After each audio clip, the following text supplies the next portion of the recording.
everybody. Welcome to the Good Evening Kitties podcast, a Tales from the Crypt review. My name is Melissa, your ghostess with the mostest, and today's episode is Season 7, Episode 1, Fatal Caper. Season 7 moved to the UK. It's a whole new collection of actors and locations and things, and that's basically the reason why that happened, from what I can gather. It was more like after 6 seasons of Tales from the Crypt, they kind of used up all of California's actors and filmmakers, and they want to kind of mix it up a bit. So for the final season, the production moved to Ealing Studios in West London. So Gil Adler, who is the producer, endorsed the switch to change this to get like new actors and locations and things utilized for the episodes, and they kind of try to put a little different spin on it. This is the final season of Tales from the Crypt, but yeah, so there's a couple, like most of the actors in the 7th season are going to be British. So because of that, I thought this would be a good time to try a traditional English tea. I've never had one before, like a milky tea, and I've talked about it throughout some of the other episodes and stuff, and I thought it'd be a good time to try it. So I found a recipe online, fairly specific way on how to make it, and so I have it here with me. I haven't tried it yet, so I have this like English milky tea. I have it in my horror movie mug, and I'm gonna go ahead here and try like a traditional English tea. So here we go. It's not bad. I mean, it tastes like tea, because I got like an English breakfast in there. And so it's got an interesting aftertaste. I think it might be the milk I put in it. I'm not used to having milk in like a tea, so... And then I put some sugar in it too, like it said to like sugar to taste, but it's not bad. I could see it'd be a good one to have like with breakfast or something, possibly. It's almost like a coffee, but not quite. I could see how it'd be good with like a scone or something, you know? So, we are in UK. So exciting. Last season, guys. Season 7. Let's do this. Let's talk about it. There's a lot to talk about with this episode. Season 7, Episode 1, Fatal Caper. They really come out swinging in this episode. This one has a lot of twists and turns, and it's pretty involved, and so let's get into it. I'm excited. As always, John Kassir does the voice of the Crypt Keeper, and Danny Elfman does the theme song. This episode was directed by Bob Hoskins. So you would know him from movies like Hook or Who Framed Roger Rabbit. So he directs and has a small part in this episode. Fatal Caper aired April 19th, 1996. The screenplay is by Gilbert Adler and A.L. Katz and Coleman DeKay. Besides Bob Hoskins, it also stars Natasha Richardson from the movies like The Parent Trap, Rest in Peace. It was great to see her in this. It also has Greg Wise from TV's The Crown, Leslie Phillips from TV's Revolver, and James Saxon from TV's McCollum. I'm going to go ahead here and read the description on the back of the box for Fatal Caper. Where there's a will, there are ways. A nobleman's will sparks malevolent moves and counter moves. Ooh, this one's about greed, guys. Greed and family. So the episode opens up with they're pulling back on the image of the UK, particularly Big Ben. So you got Big Ben, the clock, and like the building, and then you have the guards on horseback, and you know it's really sticking it to like, hey, we're in a different location. Either it's implied that it's under the bridge, deep in the ground, or under Big Ben, but the Crypt Keeper has also traveled, which I thought was kind of fun, because it's like he traveled too. I guess he's under Big Ben or the London Bridge or whatever, but he's there he's down in his crypt, and he's like talking about his travels, and he's unpacking, and he's got this little suitcase that has dry ice in it for some reason, and he's got like a London travel guide and a book about castles, and he's pulling like a severed hand and things out of it, and he's unpacking, and he's excited to be in this new country. Greetings, travel fiends. It's so exciting being here in London. I'm already feeling right at tune. Care to join me for a little fright-seeing? Or maybe we could find a nice pub and tuck into some authentic flesh and chips. Or we could go check out my English scaritage. I bet you didn't know your pal, the Crypt Keeper, was one of the crown ghouls. Did you, creeps?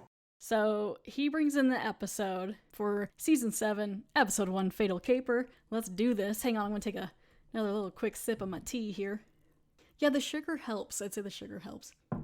They're bringing in the credits, and they're showing like different statues and everything, and it's like a really big like mansion-y castle location. I imagine it was probably really exciting because there are a lot of different locations and things they could do with this, and so it opens up focusing in on Mycroft Amberson. That's his name. That's played by Leslie Phillips. He's on this like 4-poster kind of four-poster type bed. He's pretty old, probably, 70s. He's sitting there and he's like, oh my gosh, what have I done? As a small pistol gets put up against his head. The gun's up against his head, and then they cut to outside the building, and you just see like a flashbang. So he was killed. Shot right through the frontal lobe or whatever of his head on top of his four-poster bed there.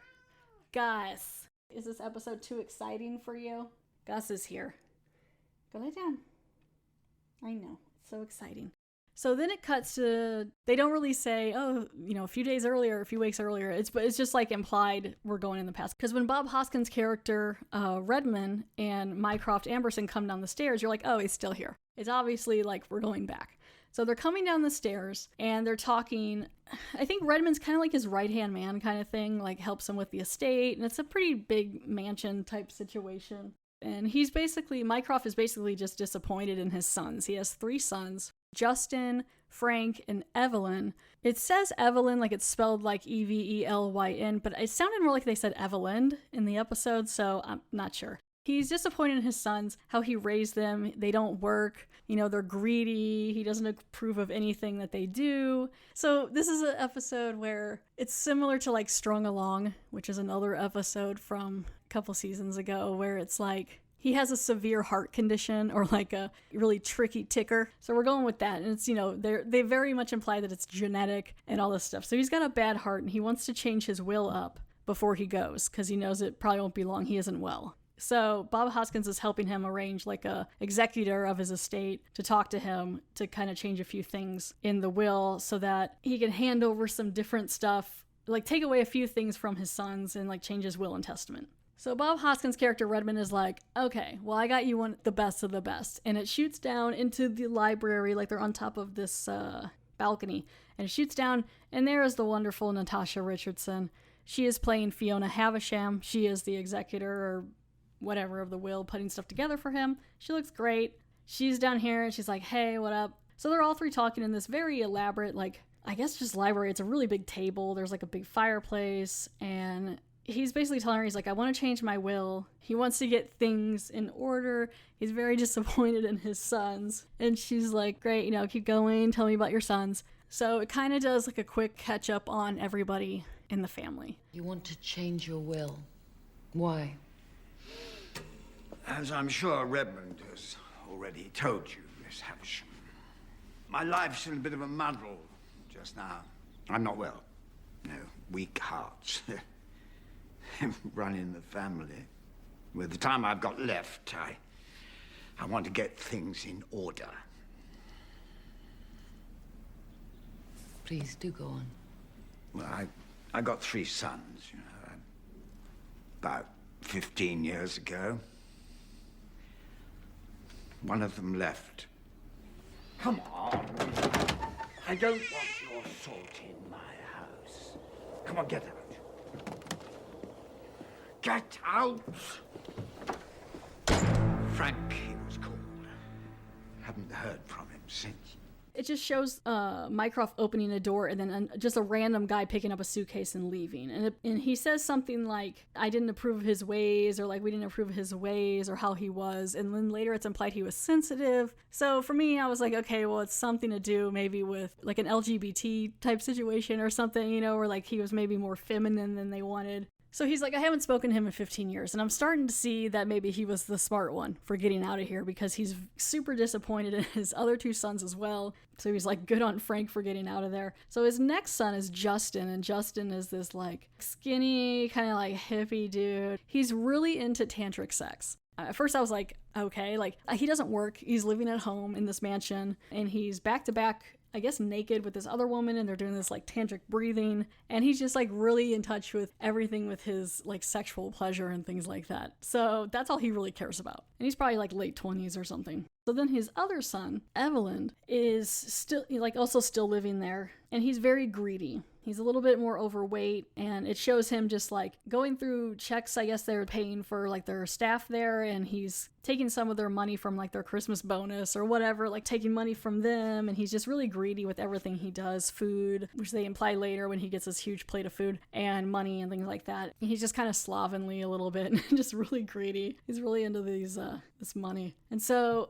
Mycroft's like, I'm gonna die soon. I obviously realize now I've raised a bunch of monsters. Fiona's like, okay, well, this is gonna be a little tricky. So you're gonna have to sit down with your sons and tell them that you're changing everything. So they get the sons together. They sit them down. They're like having tea and everything. And let me take another sip of tea.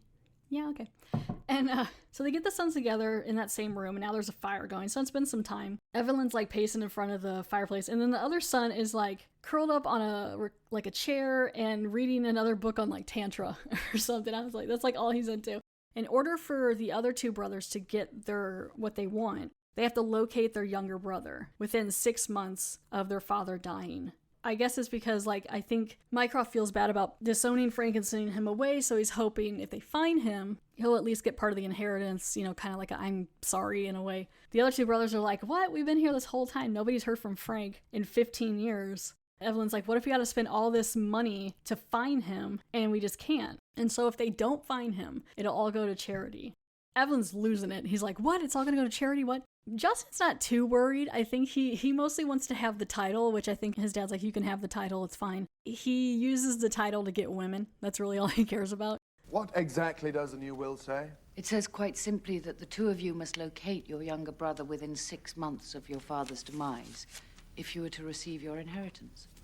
What? Nobody's heard from Frank in 15 years. What if we can't find him? Then it all goes to charity. The house, the money, everything. Charity? And, the title? Oh, well, the title's yours. You're the eldest. You can't exactly give it away. Oh. Well, that's not so bad. Righty-ho, then. Everyone gets what they deserve. You get titled. You get dead. And I get nothing. Well, maybe that's what you deserve. Shut up! So Evelyn's just really mad because he's not getting, if he doesn't find his brother after his dad dies, he's not going to get anything, and then his other brother's going to get a title. Evelyn and Justin are fighting and yelling, and Mycroft is just like getting worked up, and he's like, stop it, stop fighting. I just wanted to bring you guys together and not give you a reason to fight, which I was like, okay, you kind of were probably going that way anyway, either way. But so then the dad has this kind of comical heart attack, and he leans into the chair where Justin's sitting, and it's kind of funny because they just both can't be bothered that he's having a heart attack. Justin's looking at him like, ew, like, don't touch me. And he just like falls into the chair. Like, I think they think he's faking it. And Natasha Richardson's character is like, oh my gosh, call an ambulance. And they're like, he's faking it. And then what's funny, it's they're like, he's faking it. And then it cuts to a processional. So they got the priest and like people were carrying the casket. They're all walking. Even Miss Havisham's there. They're just like, yeah, he's dead. This is crazy. You know, they're just like talking, and Bob Hoskins' character feels bad and everything. And Evelyn's there, but Justin isn't at the funeral. He's like, Justin doesn't like funerals. He's inside grieving. You're like, okay, so, oh no, he's inside meditating. So then they cut up to Justin in his bedroom meditating. And all he's doing is he's just getting sexual stuff from a maid that works there. So that's what he's doing. And he's crying. It's really creepy. It's for like a split second, but it's kind of weird. He's got the title now, I guess, because his dad died. So he's up there and he's sitting on his bed. And it's not like super graphic. He's sitting on his bed and he's got like a king wrap thing on. And then the crown is on her head. And she's basically giving him oral sex. And he's crying. And like, that's how he's grieving for this. And he's all like, oh, it's so beautiful. And it's like, no, it's not. It cuts to after the funeral. Justin's kind of hitting on Fiona. And she's like, I literally would not if you were the last man alive kind of situation. So then Fiona starts talking to Evelyn about ways to bypass this will with like having to find the brother and stuff. She's like, there are a couple clauses. I think some stuff didn't technically get signed and stuff because he died the way he did. So she's looking to make a profit off of some of this. She would like a cut into the inheritance if she can help them. What I'm about to say is wrong. Even thinking about it violates the trust your father placed in me. You see, there's a codicil in his will, and it stipulates that if only one of his descendants remains before the deadline runs out, then that person gets everything. house, money. I'd be willing to make that happen for you. For a price, of course. Miss Havisham, are you suggesting that we Kill my brother. How much exactly did you want? I think they're gonna like try to scare Justin to death to take part of that out so they can get a bigger inheritance. So like if Justin's gone, when they find Frank, it's gonna be more money. So they start talking to Justin. They're like having food. Evelyn's just eating so much food. So then Justin, because he's so like spiritual, he's like, well, I have an idea. How about we have a seance to talk to Dad and find out if Frank is dead as well? And then if Frank's dead, we don't have to waste our time. And they're like, okay, that's kind of weird, but all right. Because Justin, I think, is trying to play the same trick. I think he's trying to scare Evelyn, so then Evelyn will die.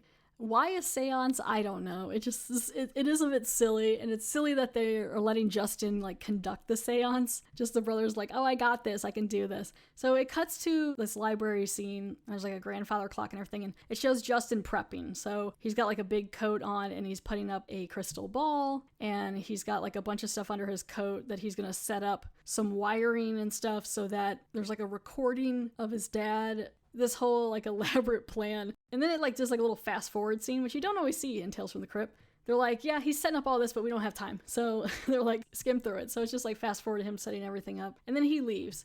Later, it shows Evelyn and Fiona coming in. Evelyn's like, okay. He's like, I don't trust him. I know he's up to something. Let's take a look at this little so-called seance table. And so they look around, they pull up the crystal ball, and there's like a cord to it. So they follow the cord, and it's like down in the wood paneling. Like he really tried to hide everything. And they follow the cord, and they find the recorder or the tape player of like, it's supposed to be the tape player of like the dad being like, your brother is alive. If you want your money, you better get your fat ass moving. Like it's just like a dig towards his brother. Evelyn and Fiona are now trying to figure out how to declare Frank legally dead. So she's going to start the paperwork. So yeah, it's just another seance episode, another heart condition episode. Then they cut to the seance, and it's Fiona and Evelyn and Justin. That's it. Like no one else they hired or anything for this. And they're doing this seance, and immediately like they get a response. And instead of it being the recorder that they hear, they set up this prop of, I mean, at first it is the dad, but later it's not. So it's like, it's supposed to be the dad, but it's not. It's actually just like a dummy, but it looks like it in the dark. So they put him on like a dolly and like wheel him in somehow to play a prank on Justin, and it's supposed to be the dad.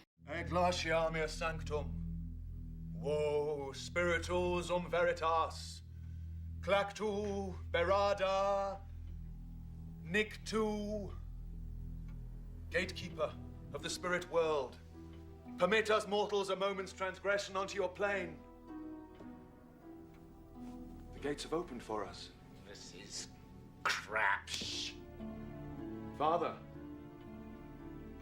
those you have left behind seek counsel with you. Are you there? Yes. Father, is that you? We have looked for Frank. We cannot find him. Have you seen him? There, in the afterlife? For Christ's sake. Evelyn, I'm warning you. Heed my desires. Your brother is alive. And if Frank's you want alive? him, you better... I've had it now. I'm breaking the connection. Evelyn, heed your brother. I've yet more to say. Your brother Justin mocks me.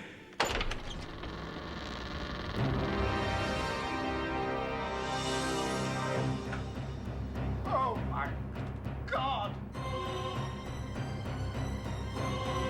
What the hell's going on?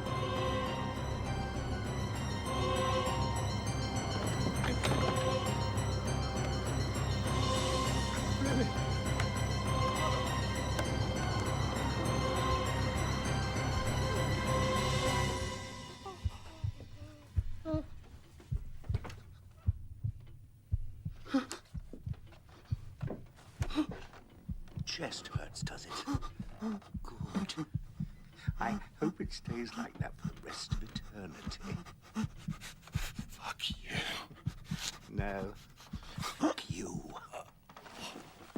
And it scares the crap out of Justin so bad that he starts having a heart attack. Because even though he's like half the age of his dad, he apparently has that crazy of a heart condition. So yeah, it was like a puppet or like a dummy or whatever, so it scared him. It's supposed to look like the dad. So then they put Justin's dead body up on that same dolly, just like a dolly that with the handles and stuff, and they wheel him to this crypt. So there's this crypt like outside, or this mortuary thing where the dad is being kept. Actually, it might have been a big wheelchair. They might have had like an old wheelchair they wheeled him in, something like that. So they go into this little crypt. Mycroft is in the coffin there. You can't see it, but like he's up on this slab thing. Like this is his, where he's going to be chilling for the rest of his death. Candles lit already in there. I feel like maybe those would have gone out, but there's candles lit in there. So they go in there, they wheel Justin up on the dolly. Evelyn's like all out of breath. He's like, okay, here we go. Let's pry open Dad's coffin. I think they're going to just throw him in there with the dad. And they're like, okay, well, we'll make some reservations, like a hotel reservation. We'll say Justin went out of town. Say that he's gone to a hotel to meet someone and just get him out of the way. So then they can start declaring Frank dead, and then Evelyn will get all the money and split it with Fiona. So Evelyn cracks open the coffin. The dad's chilling in there. And then he turns around. Evelyn turns around to put... He's like, you're going to have to help me put Justin in here. And so he goes to put Justin in, and Justin's gone. And then when he looks over to Fiona, Justin's standing right there. So Justin faked his death. This is where the tantric sex comes into play. He had been regulating his breathing through like tantric sex. So he'd like lower his heart rate and his breathing. So he just basically did that. Because what happened is he had talked to Fiona as well, cut her a better deal. So now she's like, okay, well, we'll just turn this all on Evelyn and we'll get rid of him. And Evelyn's like, what the crap? And so then Justin takes a candlestick, a really long candlestick, and stabs Evelyn in the heart. So now he's actually dead because Justin turned, so there's the first twist, right? Justin made the first twist and Fiona's like, cool, let's get this over with. Let's try to get Evelyn in this coffin. Even though there's really not much room, so I don't know where they're going to put him. Justin's still kind of like hitting on her. But yeah, she's like, I wouldn't sleep with you if even the survival of the species depended on it, even with the title. And so as he goes to put Evelyn into the coffin, the dad pops up. Mycroft is alive. He faked it as well. So he sits up and he starts pulling like some of the like skin flakes and stuff, which I guess was the priest in on it? Did he just chill in the coffin as they carried him out? I don't know. The dad sits up and is like, boo. And so Justin has the actual heart attack. And then Evelyn falls on top of him and now they're both dead. And the dad is alive and is like, ooh, twists and twists. So then now it cuts to Fiona and Mycroft are sitting there and they're having a drink in front of the fire. And they're like, thank you for helping me. Basically just get his sons out of the way. Fiona's like, I spoke with Frank this morning and he's really looking forward to seeing you. He's willing to like give the money to Frank, or at least like part of it, I guess, because of pushing him away 15 years ago. I think he does feel kind of bad for it. So they're sitting there, and he's like, cool, I'm looking forward to meeting him. And then Mycroft makes this just a slight little hit on her. Like, I may be old, but I am familiar with how to please a woman, if I may be so bold. So they go upstairs to the 4-poster bed or whatever. So this is the scene from the beginning. And she's standing in front of him. She's in this dress with this bodice and she's starting to like unbutton it. And he's like, you have beautiful breasts. And she's like, thank you. The truth is I've had them done, but there's another surgery I'd like to have done. I don't remember a lot of season 7, but when they were sitting in front of the fire having the drink, it occurred to me what was going on. So she's like, I've been wanting to get this other surgery. I just needed the money. And so then she turns around and they don't show it, but she basically shows her penis to her dad. So Fiona is Frank. Okay. Frank is a trans woman, or Fiona is a trans woman. Frank's been there the whole time, basically. Now living as Fiona, again, implies to the whole, like, he was very sensitive and I didn't approve of him, so I disowned him. So this whole time has been a long con to get the money to pay for bottom surgery in her transition. Shows her genitals to her father, who's like, oh my god. And then that's when Bob Hoskins shows up. And they shoot him in the head, like in the frontal lobe, which I guess you could do on your own. But they're trying to make it look like a suicide. So they shoot him in the head. You have beautiful breasts. Thank you. The truth is, I've had them done. In fact, there's another piece of surgery that you should know about. I've been waiting, you see, for the money I'm about to inherit. Oh, God. Nora. Fella. Hello, Daddy.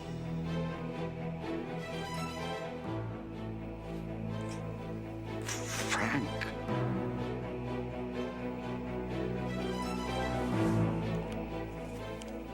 You said you wanted to put your affairs in order. exactly what you wanted to do. Sorry we can't stay for a chat. The police will be here in a minute. Bob Hoskins shoots him, and he's got the murder gloves on. And when they lay him back on the bed, they put the gun in his hand. And then they're like, okay, cool, let's go. The cops are going to be on their way. As they're walking out, there's like this quick little scene of Bob Hoskins kind of hitting on her, but him saying like he's so set in his ways that he wouldn't really hit on her. And she's like, it's never too old to change. And they laugh as they walk out. He's right, you know. You do have a beautiful body. I wasn't so set in my way to think about having a go at you myself. Never too old to change. And so it's just like all these twists and turns. I mean, I don't know if Bob Hoskins' character had been friends with Fiona this whole time. I mean, it's been a long plan. And thank God for that heart condition. I don't know. I mean, they did kill the dad, like, by shooting him. And then Justin did stab Evelyn. But Justin at least had some sort of heart condition that went out. I guess Fiona would have took care of it either way or something. But yeah, they were able to fake the funeral and everything like that. There was a little bit, like a little implication, just very slightly, on like with the trans stuff, seeming like trans people would be deviant. It's just a little bit, which was a little bit of a downer, like the little bit at the end with her and Bob Hoskins. But other than that, I thought it was fine. I don't think they really like leaned on it too much. I liked the twist. I thought it was fun that it was like this long plan. It was a really packed episode. It cuts to the Crypt Keeper and he opens the suitcase and crawls out of the suitcase. There's just dry ice everywhere. It's pretty fun. And he's making all these puns. Crypt Keeper, you're so punny. And the best Crypt Keeper pun is... In the end, Mycroft just didn't make the cut. Then again, neither had Frank. I bet that's one sunrise Mycroft wishes he'd never seen.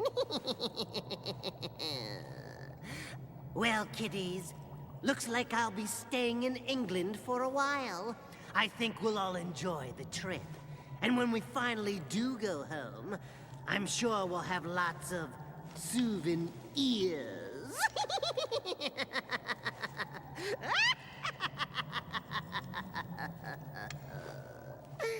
So that's the end of Season 7, Episode 1, Fatal Caper. There is some IMDb trivia. Bob Hoskins and Natasha Richardson would later co-star in Made in Manhattan in 2002. Also, during the seance, Justin says, which I didn't mention this, but he says, Klato Verata Nictu, which, if you're an Evil Dead fan, that is a phrase from Army of Darkness in 1992, as the spell Ash is supposed to say to retrieve the Necronomicon and later to return home.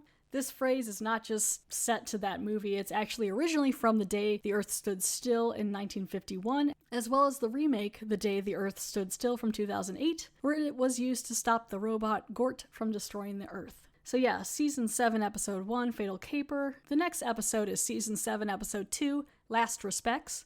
Thank you all so much for downloading and listening to this episode. Season 7, we're gonna do this. This is the last season. Woo! If you have any questions or comments or anything, please email me at goodeveningpod@gmail.com. Follow me on Facebook or on Twitter at GEK or GEK Podcast. You can also follow Gus the Podcat at A Sweet Cat Named Gus on Instagram. And again, thank you so much. All right, bye.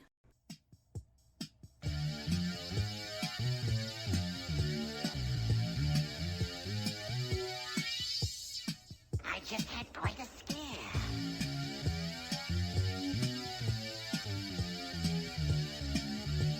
I actually thought my heart was beating again.